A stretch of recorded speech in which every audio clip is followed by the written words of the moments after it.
The following is a special presentation of Tony Kurre Radio.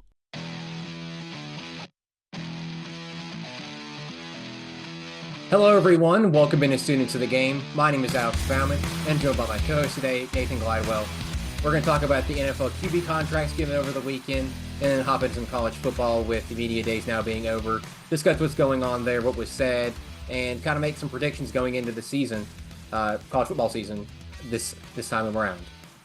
All right, Nathan, let's talk about these NFL QB contracts given out, starting with the Miami Dolphins and Tua Tagovailoa agreeing to a 4-year, $212 million contract extension, which is the largest in Dolphins history and has an average salary of $53 million per year, which ranks fourth among NFL quarterbacks. Do you agree with Tua getting this much money in a contract extension, Nathan? I'm going to go with a yes and no answer here. I believe that as of right now, Tua does not warrant this big of a contract. You look at what all he's been through. He's had several injury-prone seasons where he hasn't played or hasn't played much. And really, you only get to go off of last year where he played a full season, and you got to decide for yourself that warrant them giving him this contract. I think that with Tua at the helm, they had a lot more success. And they did end up making the postseason, even though they had to play a very tough game and lost in Kansas City in crazy weather. I don't think you really put that against Tua and the Dolphins there. So I don't know if he quite warrants as big of a contract, but I think it's more of a contract for the future. You talk about where Tua could be if he stays healthy. I saw some great things from him when he was out on the field. He's a field general. He is a leader of this Miami Dolphins offense. Obviously, his receiver targets, you talk about Tyreek Hill and Jalen Waddle, both have great chemistry with him. And I think that's another thing that's very underrated when you talk about Tua at quarterback for the Miami Dolphins. I mean, you can go and plug in anyone, but if they don't have that same chemistry, then it's not going to be the same type of offense. I think Mike McDaniel is very, very high on Tua and his potential. So I don't think we've really gotten to see Tua enough to warrant this big of a contract, but this is more a contract for the future. I think that Tua can lead the Dolphins to have some great postseason success, and that contract more reflects that rather than what he's already done. I've been an avid Tua hater on this show. I think after he suffered that hip injury in the Mississippi State game at Alabama, he kind of lost a step and he wasn't the same quarterback. I think he's still a great quarterback. Obviously, he's good enough to play in the NFL. I mean, that takes a lot. So I think he has a lot of talent, but I don't think he warrants being the fourth highest paid quarterback in the league above guys like Josh Allen and Patrick Mahomes and all that. But to invest this much money in a quarterback nowadays is just common. I mean, you look at Trevor Lawrence getting his extension a few weeks ago, Joe Burrow earlier this year, Jalen Hurts, Lamar Jackson. I mean, teams are paying their guys, and the Dolphins had to make a decision whether they were going to pay Tua or just sort of try to find a way to make him play through 1-year deals or franchise tags. And in this day and age, I really don't think they're going to get that ability to make their quarterback play under a franchise tag or a 1-year deal. I mean, you look at Tua specifically, dealt with a lot of concussions a few years ago. I really don't think Tua is going to be willing to take that type of hits and deal with all that type of issues he dealt with and pray he doesn't get injured again, because we've seen he's injury prone quarterback. So I think it's smart for Tua to get this money now, but for the Dolphins, I don't think it's the best decision for them because they're already investing over $70 million in guaranteed money to Tyreek Hill and Jalen Waddle. They're the only NFL team to invest over $70 million in at least 3 offensive players. So that's a lot there. I feel like it handicaps the rest of their team, what they can do there. I mean, look at the offensive line. How much can they invest there? The defense, which is a big issue for them last season. How much can they invest there? I mean, you can't just invest all your money into skill position players and a quarterback and pray your team works out. Tua is not Patrick Mahomes. You can't surround Tua with a bunch of somewhat subpar receivers in the league. I mean, you look at Patrick Mahomes did last season with some pretty poor weapons outside of Rashee Rice and Travis Kelce. He won the Super Bowl, but Tua is not that guy. And I don't think investing this much money in him makes sense for the Dolphins. I really do think it's going to handicap them going forward. I don't think Tua is the quarterback that gets them to the Super Bowl and wins it. I just don't. Now talking about the other quarterback that got his contract extended, now tied for first among NFL quarterbacks with an average salary of $55 million. is Green Bay Packers Jordan Love, who signed a 4-year, $220 million contract extension. Nathan, I posed the same question. Do you think Jordan Love deserves this contract extension? I did not agree with it personally. I think that it was a little soon after seeing coming off a big high of what Jordan Love was able to do last season. Was pretty spectacular. It was his first year pretty much behind the reins of the offense, and everyone's kind of mesmerized by what he was able to do. I mean, going and beating the Cowboys in the first round of the playoffs, I think that was very spectacular. And I saw a great deal of stuff that says this guy can be the future of the Green Bay Packers. But to go after that season and then make him one of the highest paid quarterbacks in the league is pretty insane. I think part of it is I just went off of what other quarterbacks were making. They wanted to secure their quarterback of the future, and that's why he got this big of a contract. I think that overall, like you talked about with the Dolphins, I think this will end up handicapping the Packers with what they want to do with some of their other positions, whether that be on the defense or offensive line. I think that Jordan Love in a few years will be a great quarterback, but I think they should have waited to give him this extension, and it feels a little rushed to me. I think it's the same thing with Tua, where you really only got to see one full year of Jordan Love, and it was good. Tua's last year was really good. He led the league in passing yards. And Jordan Love, like you said, Nathan, beat the Cowboys in the playoffs and had a very good season playing quarterback for the youngest team in the league. But to look at 1 year and make the decision that you're going to invest a large amount of your salary cap into that player is very worrisome. I mean, you're handicapping your future. You might have an issue going forward of you're paying your quarterback $55 million, but you also have to pay your star receiver X amount of dollars. I mean, you look at the Dolphins, they're paying Tua and Jalen Waddle. But what happens when Jaden Reed's up for an extension, and then you have some linemen up for an extension and some defenders up for an extension? I mean, where are you going to get this money from? There's a salary cap in the NFL for a reason. This isn't Major League Soccer where you can go out and get the best players. I mean, to handicap yourself by giving QBs big contracts is just what teams are doing nowadays. I mean, you look at, like I said earlier, the Joe Burrows, the Jalen Hurts, the Lamar Jacksons. I mean, you give those players that huge salary, takes a big hit, but can they win a Super Bowl? None of those players making this much money. Joe Burrow, Trevor Lawrence, Jalen Hurts, Lamar Jackson, Jordan Love, Tua, none of them have won a Super Bowl. So given this much money, can you win your team a Super Bowl? And I think the only quarterback up there right now that is in the position to win a Super Bowl at this current moment is probably Joe Burrow. I think Tua has the opportunity to, but I don't think he has the skill set to do it. I think Joe Burrow is really the only guy up there that could do it. So to invest this much money, it makes sense for the players, but for the teams, it just doesn't make a whole lot of sense because you're handicapping yourself. But Jordan Love, Tua, all these quarterbacks making the money. I don't blame them for getting this amount of money. They bust their tails every day. They work hard and they get paid for it. So can't blame them for that. But teams, So you don't think a guy like Jalen Hurts or Lamar Jackson could win a Super Bowl being paid this much money? I don't think Jalen. Even though Jalen Hurts was right there about to win a Super Bowl? I just don't think Jalen Hurts could get over that hump. That is insanely crazy for you to say, Alex. This is like the hottest take I've heard in a while that Jalen Hurts could not win a Super Bowl when he was literally a few plays from doing it. I think Nick Sirianni is going to be the big issue for Jalen Hurts. If they get rid of Nick Sirianni, I think Jalen Hurts can do it. But at this current moment, the current construction of teams, I don't think Jalen Hurts can do it. I don't think Lamar Jackson can get over the hump. Lamar Jackson's in the AFC with Patrick Mahomes and Josh Allen. And I don't think Lamar Jackson takes is one game. You just got to beat Patrick Mahomes one time. Joe Burrow already proved that with the Bengals. They beat him one time. They got lucky one time, and they went to the Super Bowl. Guaranteed they didn't win it because they had to play the Rams, who had bought out their entire team. You see where they are now. But if we're talking about quarterbacks being able to beat the Darth Vader of the world, Patrick Mahomes, oh my gosh, the Chiefs, scary. Joe Burrow's already done that. I think it's very plausible that a guy like Tua could do that. Jalen Hurts could do that. I think Lamar Jackson could do that. Josh Allen can definitely do that. Those four guys can definitely do that. It's not like this is some impossible thing. And the fact that you don't think Jalen Hurts could win a Super Bowl, that Lamar Jackson can win the Super Bowl, it's just insane to me. I don't think they can win a Super Bowl with the current construction of their roster and their staff. I just don't.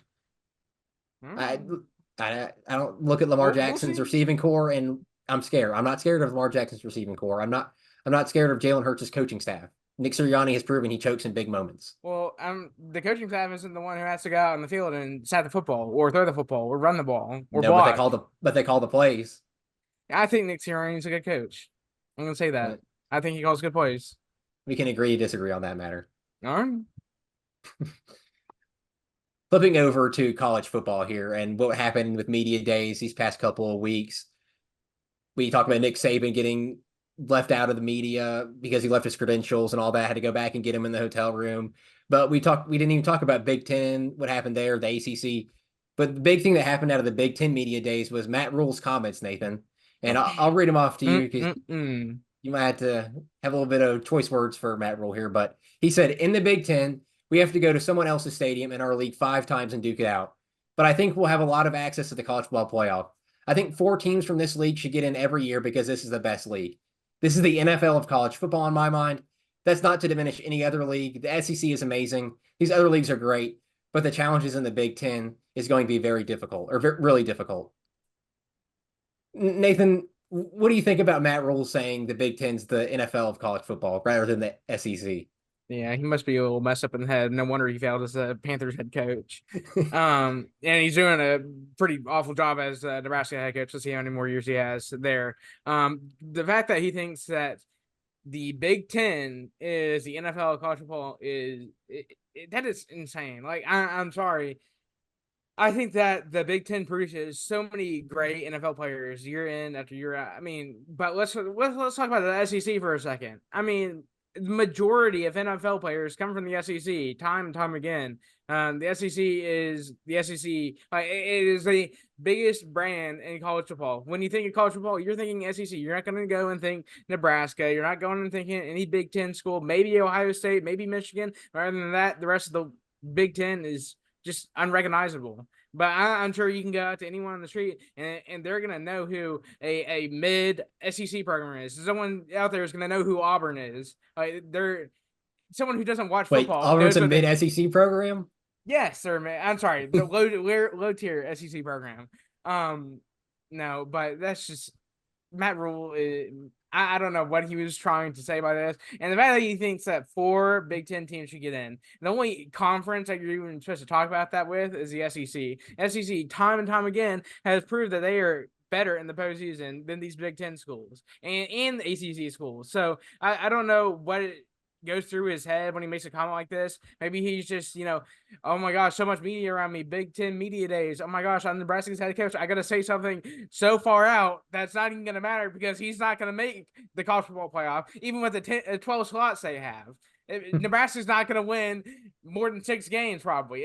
They'd be lucky to make a bowl game. I'm sorry. Matt Rule is just not that guy. He proved it when he was a Panthers head coach, and he's proving it now when he's just driving Nebraska further into the hole that they're in. This is not the early 2000s anymore. This is not the late 1990s. You're not winning national championships at Nebraska, and they certainly aren't going to win it with Matt Rule as head coach. So I take it you're not a huge Matt Rule fan at all. I wasn't a huge Matt Rule fan when he was at the Panthers, and I didn't agree with his hiring at Nebraska, and I certainly don't agree with the comments he's making about one of the best conferences in the nation, and I think that is the best conference in all college football. But for him to make these comments about the Big Ten being the NFL of college football, it's insane. I have said my piece on Matt Rule. We know where I stand on Matt Rule. We know where you stand on Tua. Let's move on. I just want to push back a little bit on what you said about Matt Rule not having Nebraska in a good spot. I think he has him in a better spot than what Scott Frost had him. Oh, wow. Scott Frost, we're going to bring him up?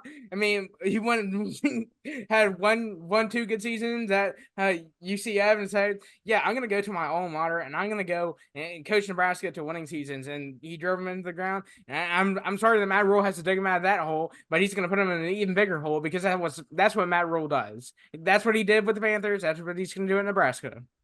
He did that with the Panthers, I have to agree. But you look at what he did at Baylor and Temple before that. He built those programs from the ground and up. what did Bill O'Brien do before he coached at Bama?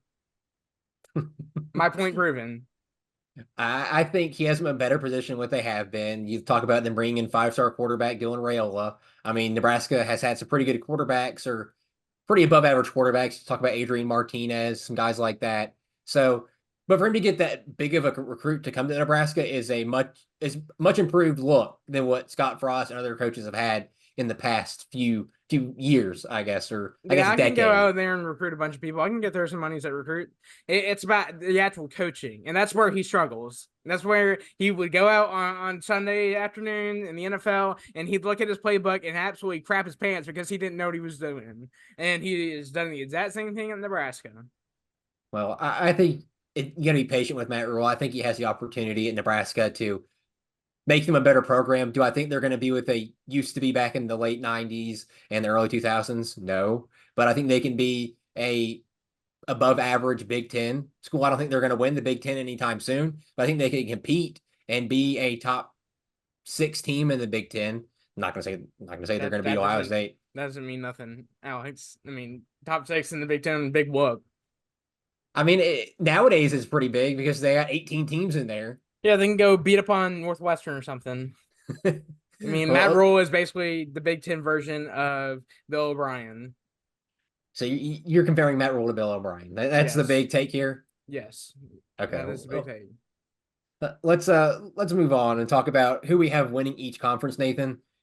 We kind of already talked about it with the SEC a couple of weeks ago when we covered their media days. I believe we both had Georgia and Texas playing in that championship game. Have you changed that stance?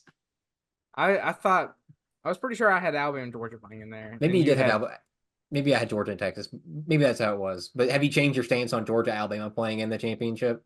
No, not as right now. I mean, not much has changed. But I mean, like I said last week, I mean, who knows what's gonna happen? We're not even into the season yet. I mean, stuff could happen midway through the season and completely change the course of how the SEC is gonna turn out. I mean, we talked about how many big teams there are: Ole Miss, LSU, Missouri, Oklahoma, Tennessee. I mean, the list goes on and on for teams that could probably end up in the SEC title game, if not win the SEC. So it's with the abolishment of divisions in the SEC, it's just so much more of a bigger race than what was confined with the West and the East. So you don't think Vanderbilt with their 2 first place votes is going to win the conference? Yeah, I think that was more of a joke there, Alex. And honestly, shame on those 2 people who voted for Vanderbilt. They've already been through enough. They don't need you to have their pity votes. What about South Carolina with the 1 vote? That's realistic. You're realistic. You never know. That is true. Lenora Sellers and Nick Harbor have a lot of hype around them. They could be good for the future of South Carolina. Mm-hmm. So out of Alabama and Georgia, who do you think takes home the SEC crown? Well, I've already been very high on Bama, and I know a lot of people aren't, and I'm biased. I mean, you can look around my room. I mean, I have Alabama stuff everywhere, so it's not like I'm gonna go and hide that me picking Alabama to win the SEC is just like, oh my gosh, look at that! It's such a underground take. No, this is just me having faith in my team. But I also think you look at the roster that's in place. You look at the coach. I mean, you look at Kalen DeBoer and what he's been able to do throughout his whole history of coaching. I mean, he is a very winning coach. He knows how to win, and that translates when you go to different schools. It hasn't stopped when he transferred, and when he went from Fresno State to Washington.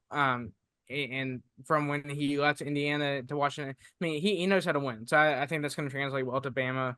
I don't think there will be that much of a drastic change from when Nick Saban was there. I think that everyone kind of still understands the processes he has put in place at Alabama, and I think that will be a standard that will be continued for, I mean, decades and decades, just because he was that impactful. Sure, Kalen DeBoer will add his own stuff and add his own little flair to it, but for a lot of people, I don't think they fully realize this is still going to be Alabama. Like, this isn't going to be, they're not going to just completely flip on their head and just not make a bowl game. This is, they're still very, very good. I had Georgia and Texas, so I look at both those teams, and I think Texas does have the edge over Georgia. I look at the Longhorns' offensive line, I think is probably the best in the country. Talk about Kelvin Banks on one side. He is a stud. He'll be a first-round draft pick. And you got a plethora of other NFL talent on that line. Quinn Ewers will probably be a first-round draft pick, if not a second round. On the receiving core, I mean, that's always stacked with Steve Sarkisian. Isaiah Bond's there now, even though I don't care to talk about Isaiah Bond because he went there for a Lamborghini. He is an amazing athlete. I will never forget his 4th and 31 catch, as much as I dislike him now for leaving. But the weapons Steve Sarkisian has for Quinn Ewers, the offensive line on the offensive side. The defensive line is really good. They brought in Trey Moore from UTSA, very good defensive line edge rusher. 14 sacks last season, very good. Can have an Will Anderson type season for the Longhorns. The linebacker Anthony Hill, he has really grown into that role. He's one of the best linebackers in the country. The defensive backs are much improved, I think, from last season. So I think Texas, with their weapons they have on offense, the offensive line being better than Georgia's, I think the defenses are very comparable, as crazy as it is to say nowadays, with Georgia having such a Kirby Smart at the helm. But I think the offensive side for Texas puts them over the hump over Georgia. Georgia, I don't think they have the greatest weapons on offense. Talk about Robert Thomas. We don't know if he's going to play this season with what happened with him. I really don't want to get into that because we don't have the final stuff. But if he doesn't play this season, that's a big hit. I really don't look at that offense, and I'm scared of anybody receiving wise outside of maybe Dylan Bell. The running backs are pretty okay. I'm not sold on the offensive line yet, but I think Texas is much more together and much more proven and has a lot more going for them than somebody like Georgia. And we might be sitting here at the end of the year and Georgia may not even be in the championship because they have a very, very difficult schedule, just like every other team in the SEC. But I think Georgia has a lot of landmines to sort of navigate in their schedule. So we might be sitting here maybe Ole Miss and Missouri for all we know. I really, like you said, Nathan, this SEC with no divisions, it's wide open. We can have a crazy season, and I'm all for it. I really am. Yep. Moving on to the Big Ten, Nathan, Ohio State and Oregon finished 1 and 2 on their media poll. Do you think that's the two teams that play in their championship, or is it does someone else sneak in like a Penn State who seemingly can't ever get over the hump? Look, it's all going to come down to what happens with Ohio State and Michigan. That will be the telltale sign of who will end up in the championship. I think just like we talked about with Alabama not taking a step back, I think Michigan, even under Sherrone Moore, without Jim Harbaugh, even with all those pieces that are having to replace, I don't think they're going to take that far of a step back. And I think they'll be very competitive. And I think it will come down to Ohio State and Michigan battling out in that last game of the season to see who ends up in the championship. I think that Oregon, even with the schedule they have, I think that they'll be very competitive. I like the way they have built their offense. I mean, even with losing a guy in Bo Nix to the draft, I mean, Dylan Gabriel is going to do fantastic things there. Right now, I'm going to go ahead and go Ohio State just because I think that if it doesn't happen, then Ryan Day might be looking at being on a very, very, very hot seat, if not being fired, because you can't just keep losing to Michigan year and year and year after year. I mean, it's been crazy already. But I'll go Oregon and Ohio State. And out of those two, I think that Oregon's just a better team right now. I think they're more talented. And I think they're going to have the more explosive offense. And they're going to have just enough on defense to really just dominate the Big Ten, in my opinion. I really just look at their roster and how it was built and compare it to every other team and just like they look above the rest, better than everyone. And I know you look at Ohio State and look how much talent they have, but Ryan Day has had talent every single year he's been in Ohio State, and CJ Stroud, he has no national championships to show for it. Yeah, I think it is Big Ten championship or bust for Ryan Day this season. If you have Will Howard, whatever you want to say about him, I mean, he's a good quarterback. Travion Henderson and Quinshon Judkins in the backfield, the best running back duo in the country. I don't think there's any argument there. And the weapons they have in the receiving core, Mecca Ibukum, you bring in Jeremiah Smith, the 5-star receiver. The offensive line is very good. You had some returning starters. Look at the defense, JT Tumioliao, very good edge rusher, probably a top 10 pick next year. Has some other guys on that line as well, and some great defenders. If you don't win with this team, especially against a Michigan team with a first-year head coach and an unproven quarterback, we assume it's going to be Alex Orji. Maybe it's not. I don't know. But you have a proven starter in Will Howard and a lot of weapons. If you can't go in and beat Michigan with an unproven quarterback and a seemingly unproven head coach, he won some games last season at Michigan. He even beat Ryan Day at Ohio State as a head coach because he was the interim with Jim Harbaugh getting suspended and all that. But if you can't beat him, there are some really big issues for Ryan Day. You've had, like you said, Nathan, so many chances, so many weapons. I mean, you had C.J. Stroud and Marvin Harrison Jr. And who else was on that team, Nathan? There was a bunch of other NFL talent, and you And like weren't I able said, to. they were loaded. They've been loaded for years. The fact you could not beat Michigan is absurd to me. So Ryan Day, I think, is on the hottest seat in the country, even hotter than Billy Napier, because Billy Napier, I think the expectations are kind of low this season. So if he doesn't really do anything, we're not going to be, oh my God, Billy Napier, man, you really blew it. But if Ryan Day doesn't at least get to the Big Ten championship and make the college football playoff, this is a huge blow for him. I mean, huge loss of expectations. I think he's probably out the door at that point. So but I still think Ohio State does get over that Michigan hump with a Ryan Day head coach, beats them, and goes to play Oregon in the championship. And I think Ohio State beats Oregon. I look at Ohio State's weapons, especially at the running back position. I think will be too much for that Oregon defense. I mean, having Travion Henderson and Quinton Judkins switch out one and two every play. I mean, that would be a nightmare for any defense. And Oregon, while they have improved defensively, I don't think they can handle what Ryan Day will throw at them. And Chip Kelly is not offensive coordinator there now. So I think Oregon will be for a world of hurt there for the Big Ten championship. So I have Ohio State winning that one. Now, Nathan, the Big 12. You have a lot of new teams there coming over from the Pac-12, Utah, Arizona, Colorado, got teams like that. Do you think one of the new teams ends up winning this, or do we have a Kansas State win it or Oklahoma State with Mike Gundy win it? Who are we thinking? Yeah, I'm actually going to go with, I guess it's more of a dark horse in the conference. I think I'm going to go ahead and get Arizona and Oklahoma State and the conference championship game. And I think Arizona's going to end up winning the conference. I think that Noah Fafita, what he did at quarterback last year, really instilled a lot of trust in me. I like the way that he competed at Arizona, won a lot of big games, and really just blew the expectations for him last year out of the water. I think another year to develop, and you know he's going to be primed and ready this season. I think they have a lot more weapons, especially on the offensive end, to help him out, and I think their defense has improved a good amount. And I think that's going to get them there. But you talk about Oklahoma State. I think that you first you look at all you learn at running back. I mean, he's just insane. One of the best running backs in the country. He'll carry them to get to the championship, but they're just gonna fall apart because their defense is just not as good as people think it is. And I think that the offense is very one-dimensional at times. I haven't really seen a lot that says our passing game is going to be great next season. And you know, that might change with Ollie Gordon being able to run the ball so much. Your RPOs might just, you know, take off through the roof.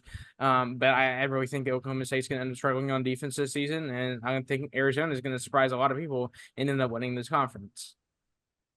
For me, I look at Utah, and then I also see Kansas playing the championship. Utah, you get Cam Rising back from his injury last season, didn't play at all. You bring majority of your defense back. The only real major piece you lost was Jonah Ellis to the NFL draft.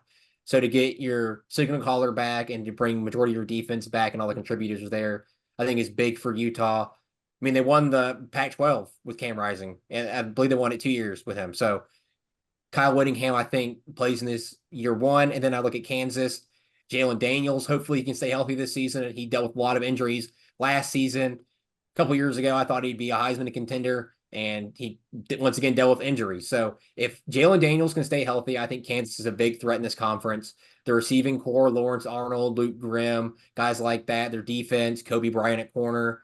They have some good contributors there. If the team of Kansas can stay healthy, which they have not done these past couple of years, they will be very good, and I think battle Utah.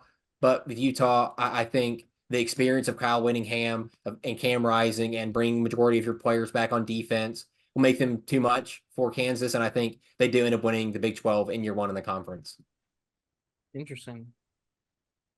Two you know, newcomers to the conference. We're picking them. I mean, that's crazy. Yeah. I mean, I think Utah, Cam Rising's in like year 15, so might as well. That is true. He's been there, what, forever now? He's like Stetson Bennett of Utah. He's been there forever. But in his defense, he did have a season Hunter injury.